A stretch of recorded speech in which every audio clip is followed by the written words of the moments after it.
ऐलान करता हूं कि मैं भारत के संविधान को नहीं मानूंगा। अगर मेरे देश के अंदर मेरे बच्चों की हत्याएं की जा रही है, इस संविधान को बिल्कुल स्वीकार नहीं। हमारे बच्चों का भविष्य इसी प्रकार राजनीति और ये इस्लाम की नीति के कारण हमारे बच्चों की हत्याएं होंगी, तो मुझे नहीं लगता कि भारत का संविधान मेरे लिए। और शांति प्रिय, शांति दूत जितने हैं, इनकी वकालत करने वाले, इनके वोट पर जीने वाले ये राजनेता, ये बोलते नहीं है। दिल्ली कहां सो रहे हो मेरे भाइयों? अपने घर में अपने बच्चे का इंतजार कर रहे हो क्या? मोहम्मद पैगंबर का अपमान किया था क्या? या ये किसी मस्जिद पे जाके नारा लगा के आए थे?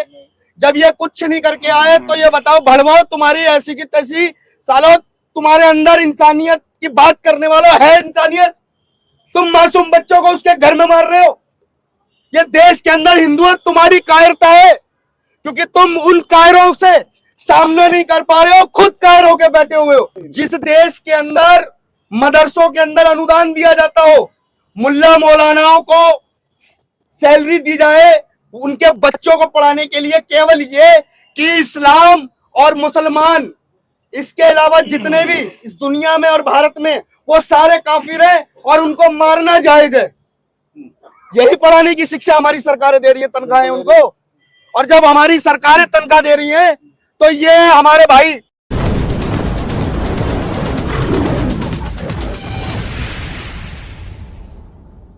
सर, अभी जो बदायूं में हुआ है कांड, जो मासूम बच्चों की गले काट के हत्या किया गया है, हिंदू समाज कब तक इस तरह का गहरी नींद में सोती रहेगी? कब तक अपनी शत्रु को नहीं पहचान पाएगी? मैं इसको आतंकवादी घटना से कम नहीं मानता कि अगर मासूम बच्चों को मारने के लिए वो घर में जाकर मार रहा है, मतलब आप समझ सकते हो, हिंदुओं के घरों में उनके बच्चे भी सुरक्षित नहीं है।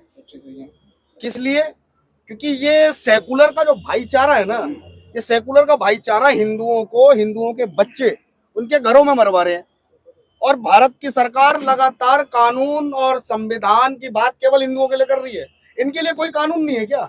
ये सड़क पर पत्थरबाजी कर लें, ये सर तन जुदा वाला काम कर लें, ये मतलब खुले में नमाज कर लें, इनके लिए हर वो काम जो सृष्टि में रहने वाले किसी के लिए उचित नहीं है, वो सारे इनके लिए उचित है। और सरकारें इनको वोट बैंक मान रही है। ये घटना आतंकी घटना है और इस घटना पर निंदा नहीं, मैं कह रहा हूं प्रतिकार हिंदुओं को करना चाहिए। क्योंकि सारे काम सरकार करेगी तो हिंदुओं तुम क्या करोगे? फ्री का राशन लोगे क्या केवल? या पेट्रोल, डीजल और आलू प्याज ये सब तुमको सस्ता चाहिए?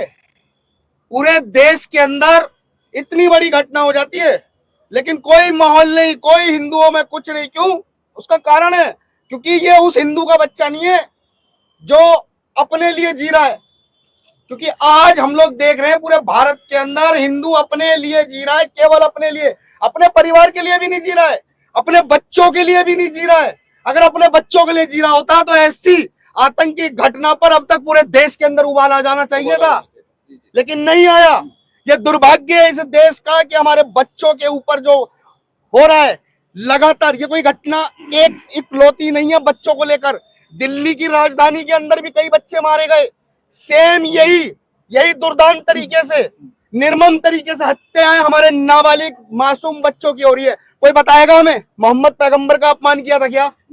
या ये किसी मस्जिद पे जाके नारा लगा के आए थे? जब ये कुछ नहीं करके आए तो ये बताओ, भड़वाओ तुम्हारी ऐसी की तैसी, सालो तुम्हारे अंदर इंसानियत की बात करने वाला है इंसानियत? तुम मासूम बच्चों को उसके घर में मार रहे हो, ना बात की बात जब मार रहे हो। ये देश के अंदर हिंदुओं तुम्हारी कायरता है, क्योंकि तुम उन कायरों से सामने नहीं कर पा रहे हो, खुद कायर होके बैठे हुए हो। एक तरफ वो कायरों की फौज, वो अपने इस्लाम और उसके लिए, आप बताइए ना, देश के अंदर गजबा हिंद का पूरा कॉन्सेप्ट चल रहा है। जिस देश के अंदर हदीसों में लिखा है ना गजबा हिंद, जिस देश के अंदर मदरसों के अंदर अनुदान दिया जाता हो, मुल्ला मौलानाओं को सैलरी दी जाए उनके बच्चों को पढ़ाने के लिए, केवल ये कि इस्लाम और मुसलमान, इसके अलावा जितने भी इस दुनिया में और भारत में, वो सारे काफिर हैं और उनको मारना जायज है। यही पढ़ाने की शिक्षा हमारी सरकारें दे रही है, तनख्वाहें उनको। और जब हमारी सरकारें तनख्वाह दे रही हैं तो ये हमारे भाई कहां सो रहे हो मेरे भाइयों? अपने घर में अपने बच्चे का इंतजार कर रहे हो क्या? कौन रोकेगा? सरकारें रोकेंगी? नहीं, सरकार नहीं रोकेगी। तुम रोगे, चिल्लाओगे तो तुम्हारे ऊपर कानून दिखा के तुम्हें जेल में डाला जाएगा। हमने देखा है, अभी 10 गौरक्षकों को आजीवन कारावास हुआ। अभी हमने देखा हमारे कितने भाइयों को सिर्फ इसीलिए सजा हो रही है कि वो अपनी बात रख रहे हैं। बात कौन सी रख रहे हैं? ये शांति प्रिय, शांति दूत जितने हैं, इनकी वकालत करने वाले, इनके वोट पर जीने वाले ये राजनेता, ये बोलते नहीं है। दिल्ली की सड़क पर नमाज पढ़ी जा रही थी, उल्लंघन था ना, ट्रैफिक का उल्लंघन, कानून का उल्लंघन, लेकिन एक पुलिस अधिकारी ने उसके पिछवाड़े पे 1 लात छाप दी। पूरे देश की गैंग बाहर आ गई, लेकिन 2 बच्चे नहीं दिखाई दिए इन्हें वो लात दिखाई दी, लेकिन वो 2 बच्चे दिखाई नहीं दिए जिनकी निर्मम हत्या की गई।